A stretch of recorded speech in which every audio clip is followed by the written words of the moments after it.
নমস্কার। প্রত্যেক রবিবার কমার্স কোচিংয়ের পক্ষ থেকে আমাদের যে ডেমো ক্লাস হয়, আজ রবিবার 14ই জুন। আজকে আমরা আমাদের ডেমো ক্লাস শুরু করব। আজকে আমাদের বিষয় হচ্ছে গুডউইল।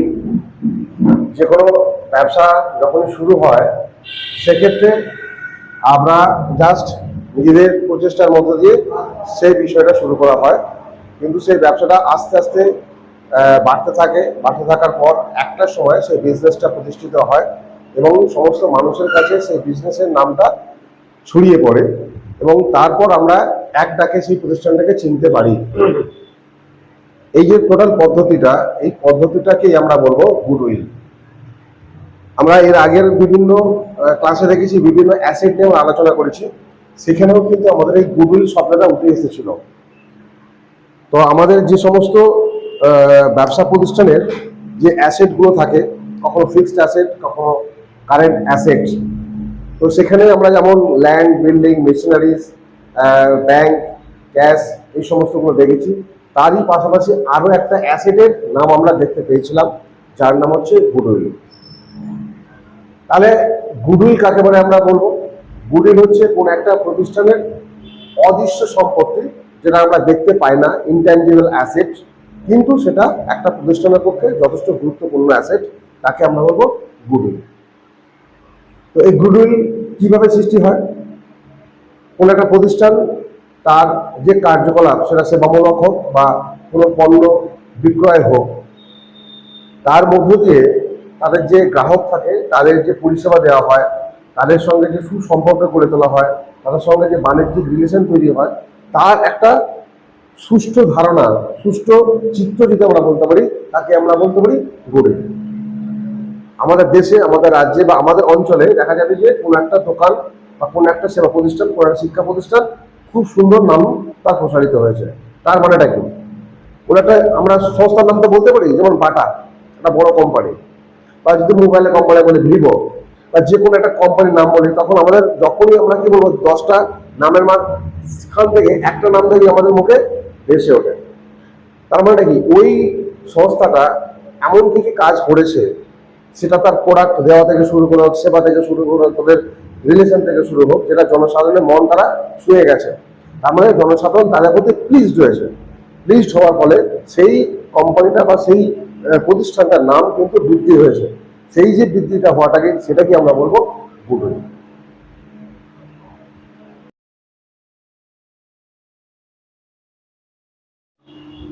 ক্যারেক্টারাইজ অফ গুডউইল, মানে গুডউইলের বৈশিষ্ট্য কেমন? আমরা যখন কোনো ফিক্সড অ্যাসেট পেয়েছি, ফিক্সড অ্যাসেটের একটা বৈশিষ্ট্য আমরা দেখতে পাচ্ছি কি না, সেই অ্যাসেটটাকে আমরা দেখতে পাই। যেহেতু ল্যান্ড বা বিল্ডিং বলি, ফার্নিচার বলি, মেশিনারিজ বলি, সেগুলোকে আমরা দেখতে পাই। তাহলে এই সম্পত্তিটাকে কি আমরা দেখতে পাবো? এই সম্পত্তিটাকে গুডউইল, আমি বলছি আমার প্রতিষ্ঠানে গুডউইল বলে একটা সম্পত্তি আছে, তাহলে কি আমি সেই গুডউইল সম্পত্তিটা আমার চোখের সামনে দেখতে পাই? এই সম্পত্তিটা দেখতে পাই। তাহলে এই সম্পত্তিটাকে আমরা দেখতে না পেলে কি করবো? ইনট্যাঞ্জেবল। এই সম্পত্তিটা আমার ইনট্যাঞ্জেবল, মানে এটা আমি অদৃশ্য সম্পত্তি, একটা যে দেখতে পাবো না। আর কি হয়? হ্যাঁ, আমি একে নন টাচেবল, আমি একে স্পর্শ করতে পারবো না। আর একটা কি করবো? এটাকে আমি কিনতে পারবো না। কিনতে পারবো, তার অন্য মিনিংস আছে, কিন্তু আমরা যেমন বিল্ডিং, ল্যান্ড, কোনো সম্পত্তি কিনতে পারি, সেভাবে কিন্তু আমি কি বাই করতে পারবো না। আমরা সেভাবে একে বাই করতে পারবো না।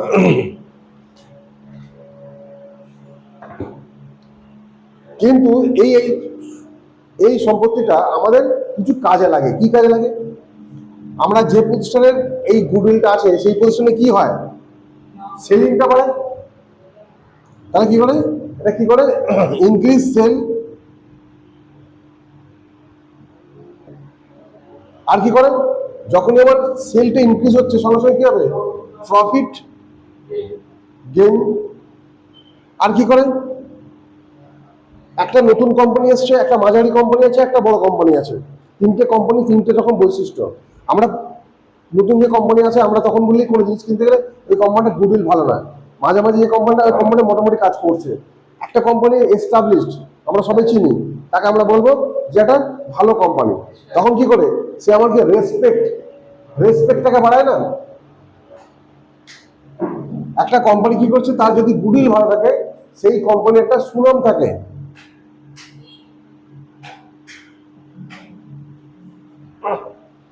তাহলে সেই কোম্পানিটা সমাজে কিন্তু একটা আলাদা ধরনের রেসপেক্ট পায়, সম্মান পায়।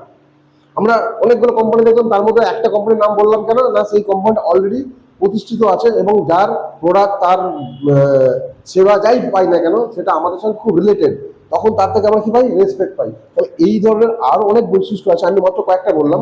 তাহলে একটা গুডউইল হতে গেলে তার কিন্তু এই বৈশিষ্ট্যগুলো কিন্তু বজায় অবশ্যই রাখতে হবে। আচ্ছা, এবার আলোচনা করব factors effect on goodwill. Goodwill কাকে বলে জেনেছি, কেন হয় জেনেছি। এমনি এমনি কি গুডউইল তৈরি হয়ে যাবে?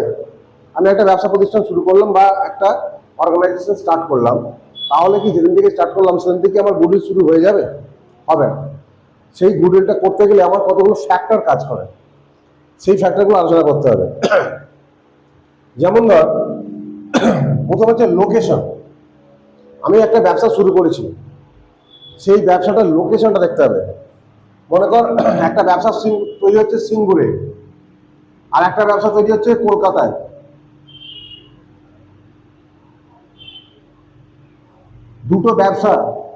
দুটো ব্যবসার লোকেশন দুটো জায়গায়, একটা সিঙ্গুরে হচ্ছে, একটা কলকাতায় হচ্ছে। সিঙ্গুরের ব্যবসাটা গুডউইল ফার্স্ট হবে না কলকাতার ব্যবসার গুডউইল ফার্স্ট হবে? অবশ্যই কলকাতা, কারণ কলকাতা হচ্ছে আমাদের ওয়েস্ট বেঙ্গল একটা ক্যাপিটাল। সেখানে লোকের জনসমাগম অনেক বেশি, সেখানে বিভিন্ন জায়গা থেকে লোক আসে, বিভিন্ন ভাবে থেকে লোক আসে, বিভিন্ন ধরনের লোক আসে, সেখানে মার্কেট প্লেসটা অনেক বড়, সুতরাং সেখানে আগে বেশি হবে, ফ্ল্যারিশ হবে। সিঙ্গুরে হবে। আবার যদি দেখা যায় সিঙ্গুর থেকে তার ভেতরে ইন্টেরিয়ার কোনো গ্রামে করলাম, তাহলে সেক্ষেত্রে কি হবে, তার লোকেশনটা আরো ডিপলি চলে যাচ্ছে, তখন কিনতে হবে এখানে আরো কম হবে। তাহলে সেটা ডিপেন্ড করছে কার উপর? লোকেশন অবশ্যই একটা ভাইটাল পয়েন্ট।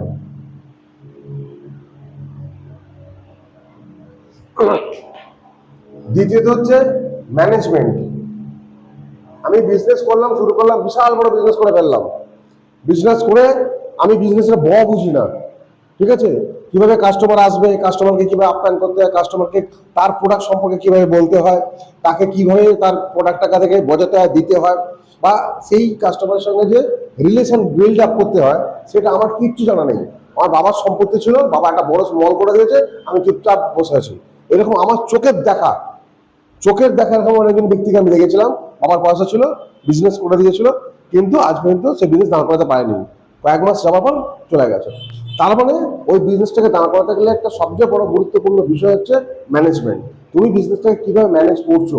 আবার এরকম বিজনেস দেখতে পেয়েছি, ছোট্টখাটো একটা ব্যবসা, কিন্তু সেই ব্যবসাটাকে সুন্দর ম্যানেজমেন্টের মাধ্যম দিয়ে একটা বড় ব্যবসায় পরিণত করা হয়েছে। তাহলে সেক্ষেত্রে কিন্তু ম্যানেজমেন্টটা ভাইটাল পয়েন্ট, এটাও কিন্তু গুডউইলকে তৈরি করতে গেলে দরকার আছে।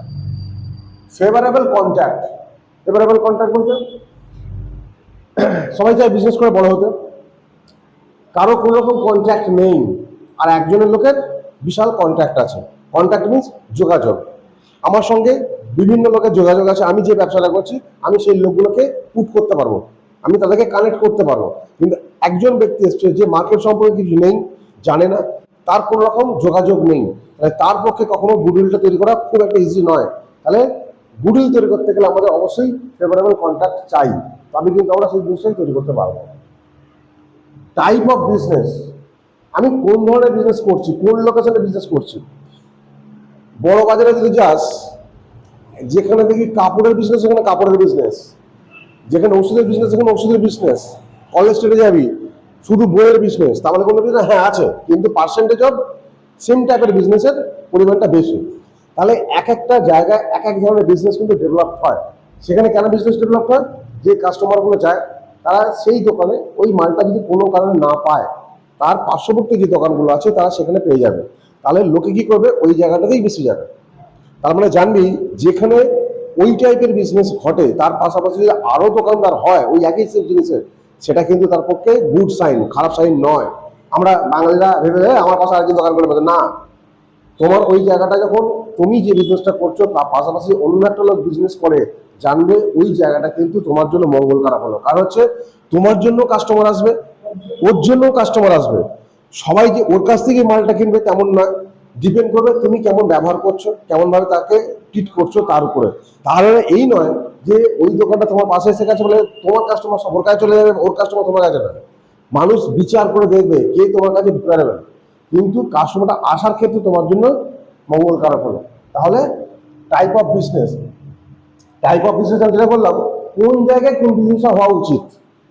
সব জায়গায় সব বিজনেস হয় না। কোনো একটা জায়গাতে কাপড়ের বিজনেস খুব ভালো হয়, কোনো একটা জায়গায় অন্য কোনো মেটেরিয়ালসের বিজনেস ভালো হয়, কোনো জায়গায় ফোনের দোকান ভালো হয়, কোনো জায়গায় খাবারের দোকান ভালো হয়। তার মানে কি টাইপের তুমি বিজনেস করছো তার উপর ডিপেন্ড করছে। কোয়ালিটি, আমি বিজনেস করে ফেললাম, বিজনেস করে যা ইচ্ছা তাই আমি মাল দিতে শুরু করে দিলাম। প্রথমে থেকে লোকে হুপে করে নিতে এলো, মালটা লোকে যখন ইউজ করলো, ইউজ করে বুঝতে পারলো যে এদের কোয়ালিটি তেমন নেই, মালটা তেমন ভালো নয়, তখন তারা কি করবে? ধর জুতোর দোকানে জুতো কিনতে গেছিস, ঠিক আছে, যেই জুতোটা পরে রাস্তায় বেরোলি সঙ্গে সঙ্গে ছেড়ে গেল, আর কিনতে যাবি? একটা দোকানে খাবার কিনতে গেলি, খাবার খেলি, আর যাচ্ছে তাই মুখে দেওয়া যায় না, আর কিনতে যাবি? তার মানে তোমার কিন্তু কস্টিংটা কোয়ালিটিটা অবশ্যই মেনটেন করতে হবে।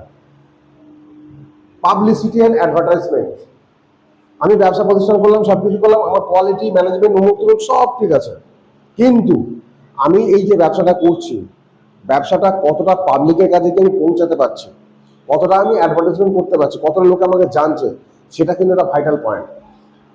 আমাদের এখন বিভিন্ন মাধ্যম এসে গেছে। আগে আমাদের টিভি মাধ্যম ছিল, রেডিও ছিল, খবরের কাগজ ছিল, মানে প্রিন্ট মিডিয়া যাকে বলে আমরা বলি, সেটা দিয়ে যেমন করতাম। তার পাশাপাশি এখন যেটা সবচেয়ে বড় মাধ্যম এসে গেছে আমাদের ফেসবুক, হোয়াটসঅ্যাপ বা এই সমস্ত সোশ্যাল মিডিয়া, যে সোশ্যাল মিডিয়ার মধ্য দিয়ে মানুষ কি করছে, তার যে প্রোডাক্ট, তার যে সেবা, সেটা সে অ্যাডভার্টাইজ করছে। তাতে কি হচ্ছে, লোকের কাছে এটা পৌঁছাচ্ছে, লোকে সেটাকে বিচার করে, যদি মনে হয় হ্যাঁ ভালো, লোকে অ্যাকসেপ্ট করবে। তাহলে অ্যাডভার্টাইজমেন্ট বা পাবলিসিটি অবশ্যই দরকার আছে। ট্রেন্ড প্রফিট, ট্রেন্ড প্রফিট বলতে কিছু কিছু ব্যবসা আছে হিউজ পরিমাণ সেল, আর কিছু কিছু ব্যবসা আছে অল্প সেল। যার অল্প সেল তারও প্রফিট হচ্ছে, যার হিউজ সেল তারও প্রফিট হচ্ছে। তাহলে তোমার ট্রেন্ড অফ প্রফিট, আমার ট্রেন্ড কি বুঝাবে যে আমি যদি বেশি পরিমাণ লোকের কাছে বিক্রি করি, তাতে আমার মার্জিনটা যদি কমও থাকে, তাহলে কিন্তু আমার প্রফিটটা বেশি হবে। আর আমি যেভাবে বিক্রি করছি, আমার কাস্টমার সংখ্যা কম, তাহলে আমার কি হবে, সেল কমে যাবে, বিক্রি কমে গেলে প্রফিটটা কমে যাবে। তাহলে তোমাকে চিন্তা করতে হবে পার্সেন্টেজ, মানে কি টেন্ডেন্সে প্রফিটটা করতে চাইছো, সেটা তোমার জানতে হবে। Advanced of profit, advance of patent. Patent means হচ্ছে আমি একটা বই লিখলাম, বইটা একটা সত্য থাকে, সেটা লেখকের একটা সত্য থাকে, যিনি প্রকাশন করছেন তাদের একটা রয়্যালটি থাকে, বা তাদের একটা কন্ট্যাক্ট থাকে যে আমার বইটা তুমি প্রকাশ করবে, কিন্তু এই বইটার বিরুদ্ধে, এই বইটার প্রসঙ্গে বা বিক্রি যখন হবে, তাদের পেটেন্ট সেটা কিন্তু আমি পাবো। গুডউইলটা যদি তার থাকে, তাহলে পেটেন্টের পাওয়ার অ্যাডভান্টেজ কিন্তু তিনি পাবেন। আমি একটা দোকানকে বিক্রি করে দিতে চাইলাম, সেই দোকানটার গুডউইল ভালো, তাহলে আমি যখন দোকানটাকে বিক্রি করব, তাহলে কি হবে, সেক্ষেত্রে আমার অ্যাডভান্টেজটা আমি বেশি পাবো। অ্যাক্সেস অফ সাপ্লায়ার্স, ব্যবসা চালাতে গেলেই সাপ্লায়ার লাগবে, মাল যারা দেয় তাদেরকে আমরা সাপ্লায়ার বলবো। এবার আমার যদি কোম্পানিতে গুডউইল ভালো থাকে, আমাকে দেখবি তারা একটা ক্রেডিট মাল দিয়ে চলে যাবে, যে দাদা তুমি এখন মাল বিক্রি করো, তুমি মাল বিক্রি করে আমাকে পয়সা দেবে। একজন নতুন দোকান খুলেছে, নতুন একটা প্রতিষ্ঠান খুলেছে, তাহলে তার গুডউইল অতটা বেশি নয়, তাকে কিন্তু লোকে সেই অ্যাক্সেসটা দিতে দেবে না, যে দাদা ঠিক আছে তোমাকে মাল দিচ্ছি, কিন্তু আমাকে 50% ক্যাশ দিতে হবে, 50% আমি রাখতে দেবো। কিন্তু তোকে বলে দিচ্ছি যে বড় বড় যত শপিং মল দেখছিস, যাকে যে দেখছিস, এদের ম্যাক্সিমামটাই কিন্তু ওইভাবে চলে। একটা জায়গা থেকে প্রোডাক্ট হয়, এরা লট অফ মালটা নিয়ে চলে আসে, যার ফলে কি এদের ক্রেডিট পাওয়ার সংখ্যা অনেকটা বেশি।